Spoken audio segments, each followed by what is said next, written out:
Hello everyone, स्वागत है आपका एक बार फिर से मेरे यूट्यूब आर के स्टडी चैनल में।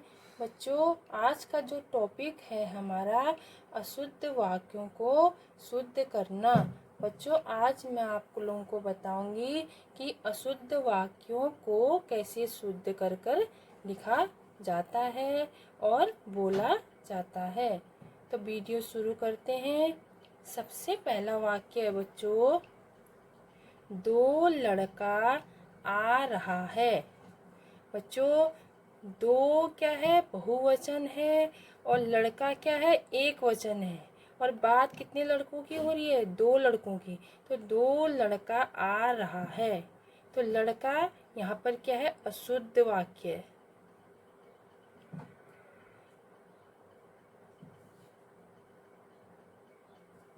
तो लड़का की जगह क्या आएगा हमारा शुद्ध वाक्य?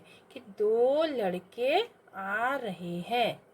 तो शुद्ध वाक्य क्या बना है? कि दो लड़के आ रहे हैं। अगला वाक्य है, पिताजी ने भेजा मुझे बाजार। बच्चों, ये वाक्य क्या है? अशुद्ध है। तो क्या बोला जाएगा शुद्ध रूप में? कि पिताजी ने मुझे बाजार भेजा। तो अगला वाक्य बच्चों, कि एक फूल की माला लाओ। बच्चों, एक फूल की माला लाओ। फूल फूल माला क्या होती है? बहुत से फूलों से मिलकर बनती है। और बात कितने फूलों की हो रही है? केवल एक फूल की। तो यहाँ पर अशुद्ध क्या है? फूल। तो सही शुद्ध रूप क्या होगा? कि फूलों की, क्योंकि फूल क्या है? एक है और माला क्या है? बहुत से फूलों से मिलकर बनती है। तो शुद्ध वाक्य क्या होगा? कि फूलों की एक माला लाओ। बच्चों, अगला वाक्य है, मेरे जाने की व्यवस्था का प्रबंध करें। बच्चों, अब इस वाक्य को ध्यान से देखो कि मेरे जाने की व्यवस्था का प्रबंध करें। अब यहाँ पर दो शब्द, व्यवस्था और प्रबंध, लगभग दोनों का ही अर्थ क्या होता है? एक समान होता है। व्यवस्था का मतलब भी प्रबंध करना और प्रबंध का मतलब भी व्यवस्था करना। तो हम इन दोनों शब्दों में से किसी एक शब्द का प्रयोग वाक्य में कर सकते हैं। तो वाक्य क्या बनेगा? कि मेरे जाने की व्यवस्था करें या मेरे जाने का प्रबंध करें।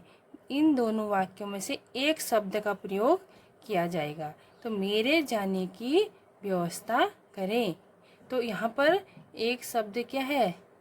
अशुद्ध हो जाएगा। अगला वाक्य है, मैं सारी रात जागता रहा। बच्चों, हम जब किसी से बोलते हैं तो सारी रात नहीं बोला जाता है। जब हम किसी से बोलते हैं कि मुझे पूरी रात नींद नहीं आई, तो क्या होगा शुद्ध रूप? मैं पूरी रात जागता रहा। तो सारी क्या यहाँ पे? अशुद्ध है। उसकी जगह क्या लगाया जाएगा? पूरी। तो मैं पूरी रात जागता रहा। अगला है बच्चों, उसने अपनी कमाई का अधिकांश व्यर्थ गवा दिया। अब यहाँ पर आप दो शब्द देख सकते हैं कि व्यर्थ का मतलब भी गंवा देना होता है और गंवा का मतलब भी बेकार कर देना। कि दोनों शब्दों का अर्थ लगभग क्या होता है? एक समान। तो हम किसी एक शब्द का प्रयोग करेंगे। शुद्ध रूप करने के लिए क्या होगा? कि उसने अपनी कमाई का अधिकांश गंवा दिया।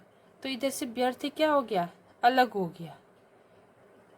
अगला वाक्य है, उसने पत्र में कहा था। तो बच्चों, उसने पत्र में कहा। अब आप कहेंगे कि कहा को गोल क्यों किया गया? बच्चों, पत्र में कभी भी कहा नहीं जाता है, लिखा जाता है। जब हम इसका उच्चारण करते हैं तो बोलते हैं कि मैंने पत्र में लिखा, या कहा नहीं बोला जाता। तो क्या होगा वाक्य शुद्ध? उसने पत्र में लिखा था। तो यहाँ पे अशुद्ध क्या हो गया? कहा। और शुद्ध रूप क्या हो गया? लिखा। तो क्या शुद्ध वाक्य क्या बनेगा? कि उसने पत्र में लिखा था। अगला है बच्चों, रसोई से कौन आवाज आ रही है? बच्चों, जब मैं इसका उच्चारण कर रही हूँ तो ये कुछ अजीब सा नहीं लग रहा है कि रसोई से कौन आवाज आ रही है? तो हम कभी भी पूछते हैं कि क्या पूछते हैं हम लोग? कि रसोई से कौन आवाज आ रही है बोलते हैं कि क्या आवाज आ रही है बोलते हैं? तो रसोई से कौन, कौन क्या है? अशुद्ध वाक्य है। तो क्या बोला जाएगा उसके बदले? कि रसोई से क्या आवाज आ रही है। तो यहाँ पर अशुद्ध वाक्य क्या है? कौन है, और उसके बदले क्या लगाया जाएगा? क्या। तो वाक्य बनेगा कि रसोई से क्या आवाज आ रही है।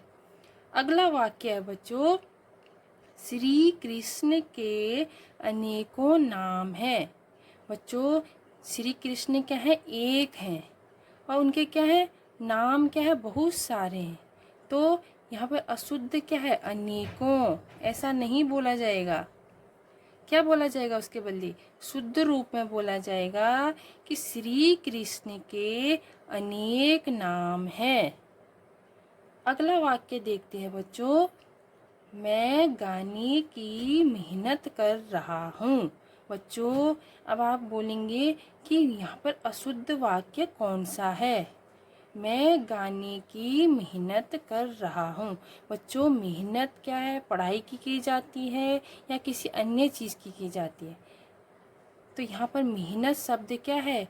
अशुद्ध है। लेकिन बात किसकी हो रही है? गाने की। बच्चों, गाने का हमेशा अभ्यास किया जाता है।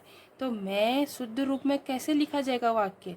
कि मैं गाने का अभ्यास कर रहा हूँ। तो क्या बना वाक्य? कि मैं गाने का अभ्यास कर रहा। तो बच्चों, आज मैंने आपको बताया कि अशुद्ध वाक्यों को कैसे शुद्ध कर कर लिखा और पढ़ा जाता है।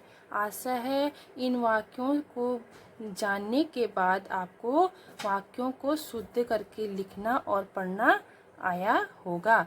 अगर आप लोगों को वीडियो अच्छी लगी हो तो लाइक और सब्सक्राइब करना ना भूलें। बच्चों, आप लोग वीडियो को अपने फ्रेंड्स को भी शेयर करें। Thank you.